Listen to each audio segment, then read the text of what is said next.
પૂછાય એ તો છે જ, પરંતુ સાથે સાથે હેતુલક્ષી પ્રકારના પ્રશ્નોમાં પણ તમને કામમાં આવે એવી થિયરી છે. એસિડની પ્રબળતા પર અસર કરતા પરિબળો સમજાવો. સામાન્ય રીતે જેટલા પણ એસિડ છે એ એસિડની પ્રબળતા કયા પરિબળ પર આધાર રાખે છે એ પરિબળ અને કેવી રીતે આપણે એને ગણી શકીએ કે ભાઈ કેમ આ પરિબળ પર આધારિત રહે છે, તો એની સમજૂતી તમારે અહીં આપવાની છે. તો એસિડની પ્રબળતા પર મુખ્ય બે પરિબળો આધાર રાખે છે. એક છે HA બંધની પ્રબળતા, એટલે આપણે સંજ્ઞા સ્વરૂપે એસિડને HA થી દર્શાવ્યો અને એમાં H અને A આ બે તમારા પરમાણુ છે. એક ધન આયન છે, H પ્લસ તો ખરો જ એસિડ છે એટલે, અને બીજો તમારો ઋણ આયન તરીકે A માઇનસ ગણ્યો છે. તો એ બે વચ્ચે જે બંધ રચાય છે એ બંધની પ્રબળતા, અને બીજો છે HA બંધની ધ્રુવીયતા. તો બંધની પ્રબળતા અને બંધની ધ્રુવીયતા આ બે પરિબળો છે એ એસિડની પ્રબળતા પર અસર કરે છે. એમાં હવે કેવી રીતે એ જોઈએ. તો પહેલો મુદ્દો છે તમારો એમાં HA બંધની પ્રબળતા. HA બંધની પ્રબળતા ઘટે તેમ એસિડની પ્રબળતા વધે છે. એટલે એનો મતલબ છે કે અહીંયા પ્રબળતાનો મતલબ છે કે બંધની મજબૂતાઈ. જેટલો વધુ મજબૂત બંધ હશે એટલી બંધની પ્રબળતા વધારે ગણાય, અને બંધની પ્રબળતા વધારે હોય તો ઝડપથી H પ્લસ તમારો છે એ બંધ તોડી અને મુક્ત થઈ શકે નહીં. અને આપણે એસિડની પ્રબળતા માટે જવાબદાર H પ્લસ ને ગણ્યો હોય તો H પ્લસ સરળતાથી પ્રાપ્ત નહીં થાય, એટલે કે મુક્ત નહીં થાય, તો તે તમારો એસિડ છે એ એસિડ ગુણધર્મ ધરાવતો નથી અથવા તો ધરાવે છે તો એની પ્રબળતા ઓછી છે એવું કહી શકાય. એટલે એ આધારે સમજાયું કે HA બંધ નિર્બળ બનતા બંધ તોડવા જરૂરી ઉર્જા ઘટે છે, જેથી H પ્લસ ઝડપથી મુક્ત થાય છે. તમને મેં જે સમજાયું બંધની પ્રબળતા ઘટે તેમ એસિડની પ્રબળતા વધે, એટલે HA બંધ જે છે તમારો એ જેટલો મજબૂત છે એટલી તે બંધ તૂટવાની શક્યતા ઓછી.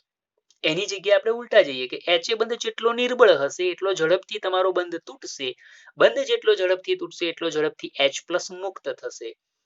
તો એના માટે ઉર્જાની પણ ઓછી જરૂર પડશે બંધ તમારું નિર્બળ હશે તો, અને એને કારણે તમારો H પ્લસ પણ ઝડપથી મુક્ત થાય છે. તો એવા એસિડની પ્રબળતા વધુ ગણાય. એટલે આપણે સીધું સમજ્યા જેમ HA બંધની પ્રબળતા ઘટે તેમ એસિડની પ્રબળતા વધે છે. એક જ સમૂહમાં ઉપરથી નીચે તરફ જતા પરમાણુનું કદ વધે છે. પરિણામે HA બંધની પ્રબળતા ઘટતા એસિડિક પ્રબળતા વધે છે. આ તમને 17મા સમૂહના ઉદાહરણથી સમજાયું છે. 17મા સમૂહના હેલોજન તત્વો ફ્લોરિન, ક્લોરિન, બ્રોમિન, આયોડિન. પરમાણુ ક્રમાંક તમારો છે ફ્લોરિન થી આયોડિન તરફ જતા વધે, સમૂહમાં નીચે જઈએ છીએ એટલે ફ્લોરિન કરતા, ક્લોરિન કરતા, બ્રોમિન કરતા આયોડિનનું કદ મોટું. આ ફ્લોરિન તત્વોના પરમાણુના કદ વધે તેમ કેન્દ્રથી સંયોજકતા ઇલેક્ટ્રોન છે એનું અંતર વધે, અંતર વધે એટલે આકર્ષણ ઘટે, અને આવો ઇલેક્ટ્રોન જ્યારે હાઇડ્રોજન સાથે બંધ રચે તો એ બંધની મજબૂતાઈ પણ તમારી ઓછી હોય, એટલે કે પ્રબળતા ઘટતી જાય. એટલે HF થી HI તરફ જઈએ તેમ બંધની પ્રબળતા ઘટવાને કારણે તેની એસિડિક પ્રબળતા વધે છે. એટલે HF ને આપણે નિર્બળ એસિડ ગણ્યો છે.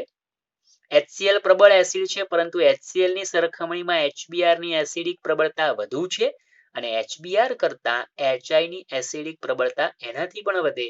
જો HCl પ્રબળ એસિડ હોય તો તમારા HBr ને HI પણ પ્રબળ એસિડ ગણવાના, જે તમને આગળ મેં તમને દર્શાવેલું છે.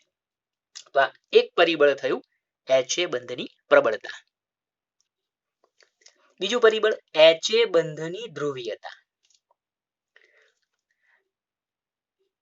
એસિડ HA માં જેમ A ની વિદ્યુત ઋણતા વધે તેમ HA બંધની ધ્રુવીયતા વધે.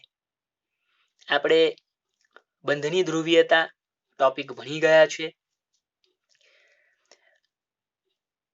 કોઈ પણ પરમાણુ છે એને સંયોજકતા કોષના ઇલેક્ટ્રોનને પોતાની તરફ આકર્ષવાની જે સાપેક્ષ તીવ્રતા ગણો, પ્રબળતા ગણો, એને આપણે વિદ્યુત ઋણતા કહીએ.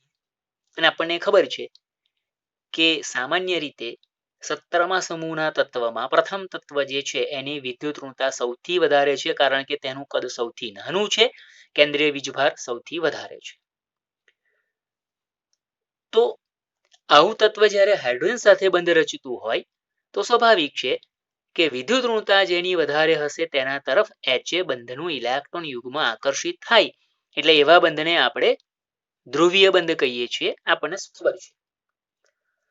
તો એ આધારે તમને આ વસ્તુ સમજાવી છે કે જે તમારો ઋણ આયન છે, જે આપણે પરમાણુ એ તરીકે ગણ્યો છે, એમાં જે એ આયન સ્વરૂપે છે અથવા પરમાણુ સ્વરૂપે છે, તો એ જ્યારે H સાથે બંધ રચશે તો જેટલી એની વિદ્યુત ઋણતા વધારે હશે તેટલા બંધની પ્રબળતા પણ તમારી બંધની ધ્રુવીયતા પણ તમારી વધી જશે. બંધ જેટલો વધુ ધ્રુવીય બને તેટલો ઝડપથી H+ મુક્ત થાય, કારણ કે બંધની ધ્રુવીયતા વધી એટલે ઇલેક્ટ્રોન યુગ્મ વધારે પ્રમાણમાં એ તરફ આકર્ષિત હશે, અને એ તરફ વધારે પ્રમાણમાં આકર્ષિત હોય અને આવું તમે જ્યારે જલીય દ્રાવણ, આવા પદાર્થનું જલીય દ્રાવણ બનાવો ત્યારે સરળતાથી તમારો H+ મુક્ત થશે, અને ઝડપથી H+ મુક્ત થાય છે એટલે સ્વાભાવિક છે કે તેની એસિડિક પ્રબળતા વધુ છે એવું ગણી શકાય. તો આના પરથી આપણે સીધું કહી શકીએ કે HA બંધની ધ્રુવીયતા વધે તેમ એસિડિક પ્રબળતા વધે છે, અને એ તમને અહીંયા સમજાવ્યું છે. એક જ આવર્તમાં ડાબી બાજુથી જમણી બાજુ તરફ જતા વિદ્યુત ઋણતા વધે, પરિણામે HA બંધની ધ્રુવીયતા પણ વધે છે, જેથી તેની એસિડિક પ્રબળતામાં વધારો થાય છે, જે તમને મિથેન થી HF તરફ જતા એસિડિક પ્રબળતા વધે છે એની સમજૂતી આપી. 14મા સમૂહનું તત્વ તમારું કાર્બન છે, એ હાઇડ્રોજન સાથે બંધ રચે CH4 અણુ થયો, જેમાં કાર્બન હાઇડ્રોજન વચ્ચે વિદ્યુત ઋણતા તમારી છે એનો તફાવત નહીવત છે, એટલે CH બંધ ધ્રુવીય નથી, એ આપણને ખબર છે. ત્યાર પછી 15મા સમૂહનું તત્વ NH3 આવ્યું. NH3 જે છે એ NH3 ની વિદ્યુત ઋણતા વધારે છે, એટલે NH બંધ જે રચાશે એ બંધ ધ્રુવીય બને. એના કરતા ઓક્સિજનની વિદ્યુત ઋણતા વધારે છે એટલે H2O માં OH બંધ પણ ધ્રુવીય છે અને HF બંધ પણ તમારો ધ્રુવીય છે, પરંતુ F ની વિદ્યુત ઋણતા સૌથી વધારે હોવાથી HF બંધની ધ્રુવીયતા પણ વધારે હશે. તો સરળતાથી HF માનો H+ મુક્ત થશે. તો એક જ આવર્તમાં તમે ડાબી બાજુથી જમણી બાજુ તરફ જાઓ તેમ તત્વના હાઇડ્રાઇડ સંયોજનો છે એમાં વિદ્યુત ઋણતાના વધારાને કારણે બંધની ધ્રુવીયતામાં વધારો થાય છે, અને પરિણામે બંધની ધ્રુવીયતા વધવાથી તેની એસિડિક પ્રબળતા વધે છે, આ સમજી શકાય. તો આ બીજું તમારું પરિબળ છે. તમને આટલો ખ્યાલ હોવો જોઈએ કે HA બંધની પ્રબળતા જેટલી ઓછી તેટલી એસિડની પ્રબળતા વધારે, અને HA બંધની વિદ્યુત ઋણતા જેટલી વધારે તેટલી એસિડની પ્રબળતા વધારે. અને કેમ એ આપણે અહીંયા કારણ સહિત સમજ્યા છે. તો આ એક તમારો 2 માર્કનો પ્રશ્ન, 3 માર્કમાં પણ આવી શકે, પણ 2 માર્કના સંદર્ભમાં તમારે આને તૈયાર કરવાનો રહેશે. આવી બીજી એક તમારી 2 માર્કની થિયરી છે, સમાન આયન અસર સમજાવો. હવે સમાન આયન અસર જે છે એ સામાન્ય રીતે સંતુલનમાં રહેલી જે પ્રણાલી છે એ પ્રણાલીના સંદર્ભમાં આવે. હવે અત્યારે જે ભણી ગયા છે એમાં નિર્બળ વિદ્યુત વિભાજ્યના જલીય દ્રાવણની અંદર સંતુલન સ્થપાયેલું હોય છે એવું આપણે જોઈ ગયા, અને એટલા માટે અત્યારે પર્ટિક્યુલર હું નિર્બળ વિદ્યુત વિભાજ્યમાં સમાન આયન અસર સમજાવું, આ જ રીતનો આપણો પ્રશ્ન સમજવાનો છે. હવે નિર્બળ વિદ્યુત વિભાજ્યમાં નિર્બળ એસિડ અને નિર્બળ બેઝ 2 પદાર્થ આવે, અને બંને પદાર્થમાં સમાન આયન અસર શું છે, પહેલા તો એ સમાન એટલે સરખા, આયન એટલે આયન, અને એને કારણે જે અસર થાય છે એને સમજવાનું. તો સામાન્ય રીતે આપણે એવું અહીંયા સમજાવેલું છે કે કોઈ પણ તમારું વિદ્યુત વિભાજ્ય પદાર્થનું જલીય દ્રાવણ છે, પરંતુ કેવો નિર્બળ વિદ્યુત વિભાજ્ય. આવા નિર્બળ વિદ્યુત વિભાજ્ય પદાર્થના જલીય દ્રાવણમાં જ્યારે જે પદાર્થમાંથી આયનો ઉત્પન્ન થયા છે એમાંનો કોઈ પણ એક આયન ધરાવતું બીજું અન્ય પ્રબળ વિદ્યુત વિભાજ્ય પદાર્થ થોડા પ્રમાણમાં તમે ઉમેરો અથવા તેનું દ્રાવણ ઉમેરો, તો આપણને ખબર છે કે પહેલી પરિસ્થિતિ નિર્બળ વિદ્યુત વિભાજ્ય પદાર્થમાં અણુ અને આયન વચ્ચે સંતુલન હોય. ત્યાર પછી તમે બહારથી એ 2 આયનોમાંથી કોઈ એક આયન સરખો હોય તેવો તમે પ્રબળ વિદ્યુત વિભાજ્ય પદાર્થ થોડા પ્રમાણમાં ઉમેરશો, જેને કારણે દ્રાવણમાં પેલો સમાન આયન તમે જે આયન ધરાવતું વિદ્યુત વિભાજ્ય ઉમેર્યો છે એને કારણે દ્રાવણમાં એક આયનની, જેને આપણે સમાન આયન શબ્દ વાપરો, સરખા આયન ધરાવતા દ્રાવણની સાંદ્રતામાં વધારો થશે. આ સાંદ્રતા, કારણ કે મિશ્રણ થયું એટલે સાંદ્રતા વધવાને કારણે સંતુલનમાં વિક્ષેપ પડવાનો, એટલે લસટના સિદ્ધાંત મુજબ પ્રણાલી શું કરશે? થયેલ વધારાની આ સાંદ્રતાને ઘટાડવા પ્રયત્ન કરે, જેના પરિણામે પ્રક્રિયા પ્રતિગામી થાય. પ્રતિગામી પ્રક્રિયા થાય એટલે સ્વાભાવિક છે કે તમારો જે નિર્બળ વિદ્યુત વિભાજ્ય પદાર્થ છે એની દ્રાવ્યતા ઘટે, તેનું અવિયોજન સ્વરૂપે દ્રાવણની અંદર એ તમારો પાછો બને અથવા એકત્રિત થાય. આવી જે અસર છે એને સમાન આયન અસર તરીકે અહીંયા ઓળખાવી છે. તો આપણે એને સમજીએ. સંતુલનમાં રહેલ નિર્બળ વિદ્યુત વિભાજ્યના દ્રાવણમાં સમાન આયન ધરાવતું પ્રબળ વિદ્યુત વિભાજ્ય થોડા પ્રમાણમાં ઉમેરતા સંતુલનમાં વિક્ષેપ પડે છે. આમાં ક્લિયર થઈ ગયું? સંતુલનમાં રહેલ નિર્બળ વિદ્યુત વિભાજ્યનું જે દ્રાવણ છે એમાં સમાન આયન, જે બે આયનો એક ધન એક ઋણ આયન બન્યો છે, એમાંનો કોઈ એક આયન જે તમે પ્રબળ વિદ્યુત વિભાજ્યમાં હશે એને ઉમેરો છો, એટલે સમાન આયન ધરાવતું પ્રબળ વિદ્યુત વિભાજ્ય થોડા પ્રમાણમાં ઉમેરતા દ્રાવણના સંતુલનમાં વિક્ષેપ પડશે. લસટના સિદ્ધાંત મુજબ પ્રણાલી થયેલ સમાન આયનની સાંદ્રતાની વધારાની અસરને અથવા તેના સાંદ્રતાના વધારાને ઘટાડવા પ્રયત્ન કરશે. હવે ઘટે ક્યારે? તો કે એની સાંદ્રતા ઓછી થાય એટલે કે એ પોતે પ્રક્રિયામાં વપરાય. તો એ પોતે પ્રક્રિયામાં વપરાશે એટલે પ્રક્રિયા પ્રતિગામી થશે, અને પ્રતિગામી દિશામાં પ્રક્રિયા થશે. તેથી તમને એ આયનની સાંદ્રતામાં ઘટાડો થવાથી તમારો અવિયોજિત પદાર્થ નિર્બળ વિદ્યુત વિભાજ્ય છે એ બનશે. તો પ્રતિગામી દિશામાં પ્રક્રિયા થવાની જે અસર છે એ અસરને સમાન આયન અસર તરીકે ઓળખાવી છે. આ તમારી સમાન આયન અસરની વ્યાખ્યા થઈ, એટલે સમજૂતી કહેવાય. પણ વાક્ય રચના સ્વરૂપે હવે આપણે એને ઉદાહરણ સ્વરૂપે જોઈએ, જેથી તમને વધારે સ્પષ્ટ થાય. અને જ્યારે 2 માર્કમાં તમને આ થિયરી પૂછાય છે તો તમારે એક ઉદાહરણ આપવું જ પડશે. મેં તમને બંને ઉદાહરણ આપ્યા છે કારણ કે તમને કદાચ એવો પ્રશ્ન પૂછ્યો, નિર્બળ વિદ્યુત વિભાજ્ય પરંતુ બેઝ, નિર્બળ બેઝના દ્રાવણમાં સમાન આયન અસર સમજાવો, અથવા નિર્બળ એસિડના દ્રાવણમાં સમાન આયન અસર સમજાવો, તો તમારે તે વખતે ઉદાહરણ સાથે સમજાવવાનું આવે. તો આપણે પહેલા નિર્બળ એસિડના સંદર્ભમાં સમાન આયન અસર જોઈએ. તો નિર્બળ એસિડ એસિટિક એસિડ છે CH3COOH, જેને HAC તરીકે પણ દર્શાવી શકાય. બુકમાં તમને આપ્યું છે. તો હવે આ જે તમારો પદાર્થ છે એનું દ્રાવણમાં સંતુલન આ પ્રમાણે હોય, જેમાંથી તમને CH3COO- અને H+ મળે, એસિટેટ આયન.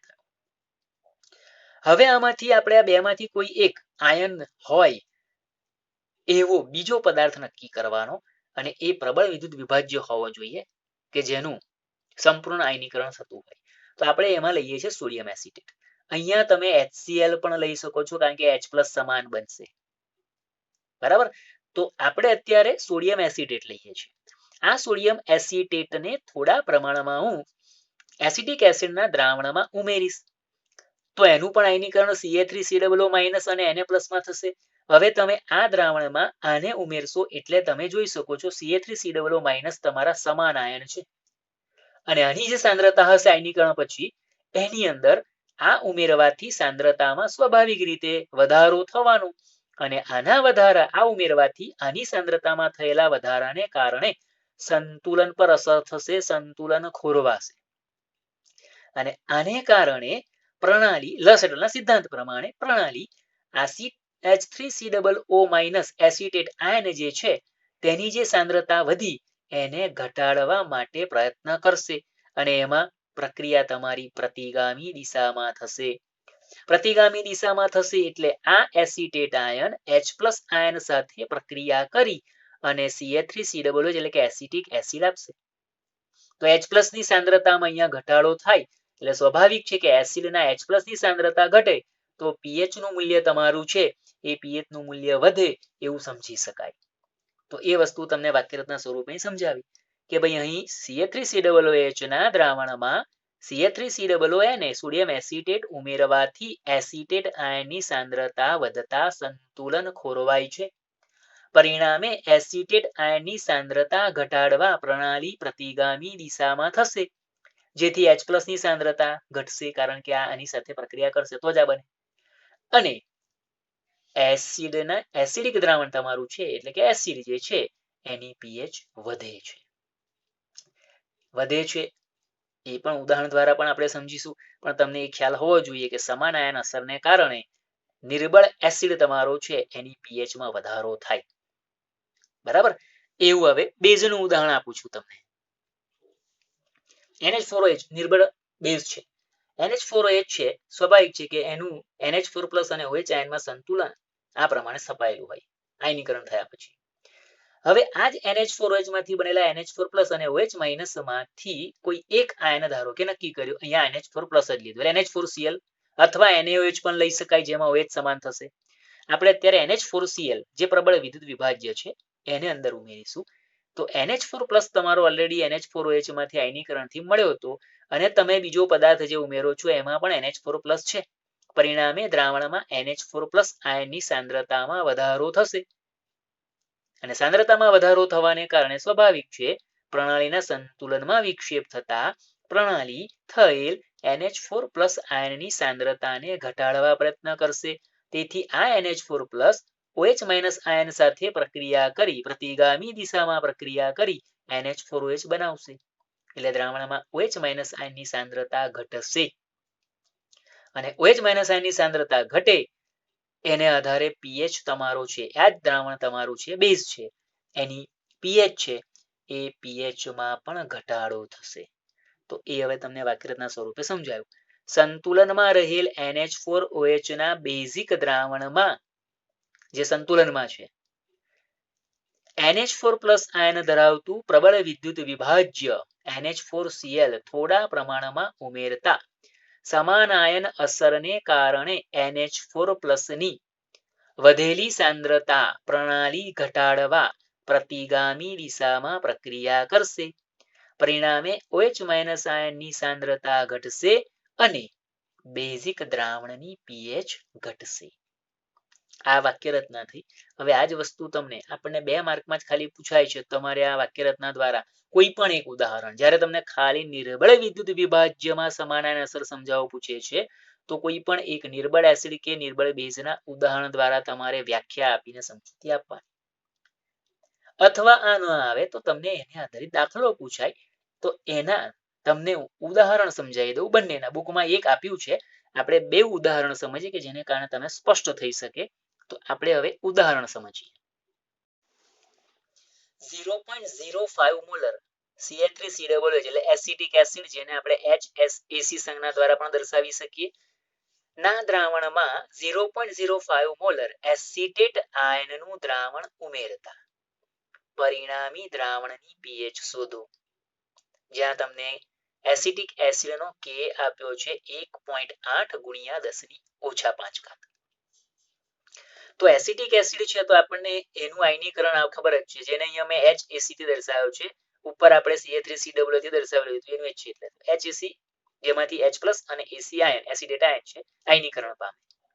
હવે આ તમારી શરૂઆતની સાંદ્રતા ગણો તો 0.05 મોલર છે, અને એને આધારે તમે શરૂઆતની pH ધારો કે તમને શોધવાની પૂછી, તો શરૂઆતની pH માટે આપણું સૂત્ર આવે H+ ની સાંદ્રતા બરાબર વર્ગમૂળ Kb × CO, અને આ બેનો ગુણાકાર કરી અને પછી તમે H+ ની સાંદ્રતા જે શોધશો એના પરથી pH શોધશો, તો એ pH લગભગ તમને 3 પોઈન્ટ સમથિંગ મળશે. એટલે શરૂઆતની pH તમારી 3 ની આસપાસ છે એવું સમજો. હવે આપણે અહીંયા તમને પૂછ્યું નથી એટલા માટે ખાલી મેં તમને ખ્યાલ આપ્યો કે શરૂઆતની pH તમારી 3 પોઈન્ટ સમથિંગ છે એવું ગણો. ધારો કે હવે તમે એની અંદર 0.05 મોલર એસિટેટ આયન ધરાવતું દ્રાવણ ઉમેર્યું, તો શરૂઆતની સાંદ્રતા તમારી છે તે એની 0.05 મોલર આવશે. ત્યારે H+ ની સાંદ્રતા 0 જ રહેશે, પરંતુ એસિટેટ આયનની સાંદ્રતા હવે ઉમેર્યા પછીની વાત છે તો એ પોતાની 0 હશે, પરંતુ તમે અંદર એસિટેટ આયન જે ઉમેરો છે તેની સાંદ્રતા 0.05 મોલર છે, એ તમારી એસિટેટ આયનની ગણવી પડશે, કારણ કે મિશ્રણમાં છે. એટલે આપણે અહીં લખી. તમને સ્પષ્ટ થઈ જવું જોઈએ. H+ ની 0 લખી તો AC એટલે કે એસિટેટ આયનની કેમ 0 ના લખી? તો આપણે હવે જે ગણતરી કરીએ છીએ એ આ દ્રાવણ ઉમેર્યા પછીની છે. તો આપણને આપ્યું છે એસિટેટ આયનનું દ્રાવણ, સાંદ્રતા ગઈ 0.05 મોલર. તો એ તમારે અહીંયા ગણવી પડે એટલે આપણે એને ગણીએ કારણ કે મિશ્રણમાં એ આવશે અને સંતુલન સાંદ્રતા છે તો એમાંથી ધારો કે x વપરાય છે તો 0.05 - x થાય ત્યારે H+ ની સાંદ્રતા x થશે પરંતુ એસી આયન એસિટેટ આયનની સાંદ્રતા જે છે એમાં બીજા x ઉમેરાશે તો આ સંતુલન સાંદ્રતા થઈ હવે સૂત્ર છે Ka બરાબર એસિડ છે એટલે Ka બરાબર H+ ની સાંદ્રતા ઇન્ટુ AC - આયનની સાંદ્રતા અપોન HAC ની સાંદ્રતા તો Ka મૂલ્ય 1.8 × 10⁻⁵ છે લખ્યું માટે 1.8 × 10⁻⁵ equal to x into 0.05 + x upon 0.05 - x હવે અહીંયા આપણને ખબર છે કે નિર્બળ એસિડનું અલ્પ પ્રમાણમાં આયનીકરણ થાય એટલે જે x નું મૂલ્ય છે એ આની સાપેક્ષમાં ઘણું નહિવત હોય અને નહિવત હોય તેવા સંજોગોમાં તમે બાદબાકી સરવાળો કરવા જાઓ તો લગભગ તમને જવાબ આનો આ જ મળે આગળ આપણને ખબર છે એટલે લખ્યું કઈ x નું મૂલ્ય HAC ની સાંદ્રતામાં નહિવત ઘટાડો થતો હોવાથી x નું મૂલ્ય છે એ નહિવત હોય અતિ સૂક્ષ્મ હોય અને પરિણામે 0.05 જે છે એની સરખામણીમાં એને આપણે અવગણી શકીએ એટલે અવગણતા અને અવગણીએ છીએ એટલે હવે તમે જે ગણતરી કરશો એમાં 1.8 × 10⁻⁵ ઇક્વલ ટુ x નું મૂલ્ય તો રાખવાનું પણ 0.05 x માં x ને અવગણ્યું એટલે 0.05 અપોન અહીં 0.05 - x માં x ને અવગણ્યું એટલે 0.05 તો અંશમાં અને છેદમાં 0.05 દૂર થાય એટલે તમે લખી શકો માટે x બરાબર 1.8 × 10⁻⁵ અને x બરાબર 1.8 × 10⁻⁵ માં x બરાબર શું છે તો કે H+ છે આપણે ગણો છે અહીં H+ છે તો H+ ની સાંદ્રતા થઈ ગઈ તમારી 1.8 × 10⁻⁵ તો હવે pH શોધાશે ચાલો માટે pH બરાબર log of concentration of H+ H+ બરાબર છે 1.8 × 10⁻⁵ માટે pH બરાબર -1.8 છે એનો log હવે log શોધ્યો છે 0.2553 અને 10⁻⁵ નો log થાય -5 બાદબાકી કરી તો તમને જવાબ મળે છે pH નું મૂલ્ય 4.7447 એટલે આપણે એને 4.75 લખી શકીએ 74 લખીશું તોય વાંધો નથી હવે આ pH તમારી છે એ અંતિમ pH થઈ મેં તમને કહ્યું શરૂઆતની pH 3 point something છે અંતિમ pH આપણને મળી છે આપણે જવાબ શોધવાનો છે અહીંયા એટલા માટે આપણે એને બતાવીએ છીએ કે pH તમારી 4.74 છે તો તમને ખ્યાલ આવે કે અહીંયા સમાન આયન અસરને કારણે એસિડિક દ્રાવણની pH 3 point something હતી એમાંથી તમારી 4.74 થી વધે છે અને એનો મતલબ એવો થાય કે દ્રાવણ તમારું મંદ થાય છે કારણ કે સમાન આયન અસર દ્રાવણમાંના જે તમારો વિયોજિત એસિડ છે એને અવિયોજિત કરે એટલે સાંદ્રતામાં ઘટાડો થાય છે એવું આપણે સમજી શકીએ છીએ તો આ સમાન આયન અસર એને આધારે દ્રાવણની pH માં કયો ફેરફાર થાય એ પણ તમને સ્પષ્ટ થાય નિર્બળ એસિડ છે તો pH માં તમારો વધારો થશે એ રીતે નિર્બળ બેઝ માટે pH માં ઘટાડો થાય છે એ પણ આપણે સમજીએ એ આપણે નેક્સ્ટ ઉદાહરણની અંદર એને જોઈશું તો આવું જ આપણે હવે નિર્બળ બેઝના સંદર્ભમાં જોઈએ 0.02 મોલર NH4OH ના દ્રાવણમાં 0.02 મોલર NH4Cl ઉમેરતા દ્રાવણની pH માં શું ફેરફાર થાય છે તે શોધવાનું છે તમારી બુકમાં નથી પરંતુ તમે સમજી શકો એટલે આ 4 માર્કની અંદર કે 5 માર્કમાં દાખલો 5 માર્કમાં આપણે ગણીએ પૂછી શકાય 3 માર્કમાં પણ આવી શકે પણ આપણે બે જવાબ શોધવાના છે ફેરફારના સંદર્ભમાં એટલે 5 માર્કમાં ગણી શકીએ Kb 1.77 × 10⁵ છે તો આપણે અહીંયા ફેરફાર પૂછ્યું છે એટલે તમારે ફરજિયાત શરૂઆતની સાંદ્રતા અને અંતિમ સાંદ્રતા શોધવી જ પડે તો તમને NH4OH આપ્યો છે આયનીકરણમાં NH4+ અને OH- દર્શાવવાના હવે શરૂઆતની સાંદ્રતા આપણે શોધવી છે NH4OH ની શરૂઆતની સાંદ્રતા માટે બેઝ છે આ તો OH- ની સાંદ્રતા બરાબર વર્ગમૂળ Kb * CO તો Kb નું મૂલ્ય 1.77 × 10⁵ ગુણ્યા 0.02 ગુણાકાર કરો છો તો 35.4 × 10⁸ અને એ વર્ગમૂળમાં છે એટલે આપણે વર્ગમૂળ દૂર કરીએ તો 35.4 નું વર્ગમૂળ 5.95 ગુણ્યા 10⁸ નું વર્ગમૂળ થાય ગુણ્યા 10⁴ એટલે તમને OH- આયનની સાંદ્રતા મળી 5.95 ગુણ્યા 10⁴ મોલર એના પરથી pOH શોધાય pOH બરાબર log of concentration of OH- ion એમાં OH- આયનની સાંદ્રતા 5.95 ગુણ્યા 10⁴ છે તો 5.95 નો log આપણને મળે છે 0.7745 અને 10⁻⁴ નો log -4 થાય. બાદબાકી કરીશું તો POH મળે છે 3.23. હવે આપણે pH શોધવાની છે એટલે સૂત્ર લખ્યું pH બરાબર 14 - POH અને POH નું મૂલ્ય 3.23 છે. 14 માંથી 3.23 બાદ કર્યા તો તમને શરૂઆતની pH મળી 10.77. હવે આપણને અહીં સ્પષ્ટ થઈ જાય કે આ બેઝ જ છે એવું, બરાબર. એટલે તમને આના પરથી સાથે સાથે ખબર પણ પડે કે આપણે જે જવાબ શોધ્યો છે એ સાચી દિશામાં આપણને જઈ રહ્યા છે એવું સ્પષ્ટ થાય. હવે આપણે NH4Cl ઉમેર્યા પછીની દ્રાવણની pH કેટલી છે એ શોધવાની છે. તો અહીંયા તમને NH4OH ના સંદર્ભમાં શરૂઆતની સાંદ્રતા છે 0.02 મોલર આપી. આયનીકરણ થયેલ NH4+ અને OH- છે. પણ NH4+ ની સાંદ્રતા 0 ગણાય. પણ NH4Cl ઉમેર્યા અને NH4Cl છે એની આપણે સાંદ્રતા 0.02 મોલર લીધી જ છે. તો સમાન અસરના સંદર્ભમાં એ મૂલ્ય અહીં લખવું પડે એટલે આપણે 0.02 મોલર NH4+ ની સાંદ્રતા પણ ગણી, પણ OH- ની 0 ગણી. સંતુલને x મોલર સાંદ્રતા વપરાય છે તો 0.02 - x NH4OH ની સાંદ્રતા થશે, જ્યારે NH4+ ની સાંદ્રતા 0.02 + x થશે અને OH- ની x. તો હવે સૂત્ર Kb બરાબર NH4+ ની સાંદ્રતા * OH- ની સાંદ્રતા upon NH4OH ની સાંદ્રતા. માટે Kb બરાબર 0.02 + x * x upon 0.02 - x. આગળ કર્યું છે એ જ પ્રમાણે કંઈ x નું મૂલ્ય છે એ નહિવત છે એટલે આપણે એને અવગણીએ, એટલે 0.02 ની સાપેક્ષમાં એ મૂલ્યને અવગણીએ તો તમે લખશો માટે Kb બરાબર 0.02 * x upon 0.02. તો તમારા અંશ છેદમાં 0.02 જાય એટલે x બરાબર Kb થાય અને Kb નું મૂલ્ય આપણને ખબર છે 1.77 × 10⁻⁵ છે. એટલે માટે x બરાબર 1.77 × 10⁻⁵ અને x બરાબર શું છે તો કે OH- આયન છે એટલે OH- આયનની સાંદ્રતા તમારી 1.77 × 10⁻⁵ મોલર મળી. તો એના પરથી હવે આપણે pH શોધી શકીએ. માટે pOH બરાબર -log of concentration of OH-. તો OH- ની સાંદ્રતાનું મૂલ્ય 1.77 × 10⁻⁵ મૂક્યું તો pOH બરાબર -log of 1.77 × 10⁻⁵, જેમાં 1.77 છે એનો log થાય 0.248 અને 10⁻⁵ નો log થાય -5. બાદબાકી કરીશું pOH નું મૂલ્ય મળે છે 4.75. એના પરથી આપણે pH બરાબર 14 - POH માટે pH બરાબર 14 - 4.75 માટે pH બરાબર 9.25. 14 માંથી 4.75 બાદ કરીએ તો 9.25 મળે.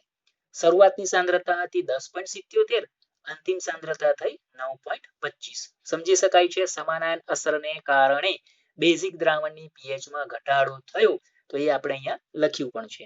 શરૂઆતની pH 10.77 અને અંતિમ pH 9.25 છે. આથી કહી શકાય કે સમાન અસરને કારણે બેઝિક દ્રાવણ NH4OH ની pH 10.77 અને 9.25 તફાવત તમારો 1.52 આવે 1.52 જેટલી ઘટે છે.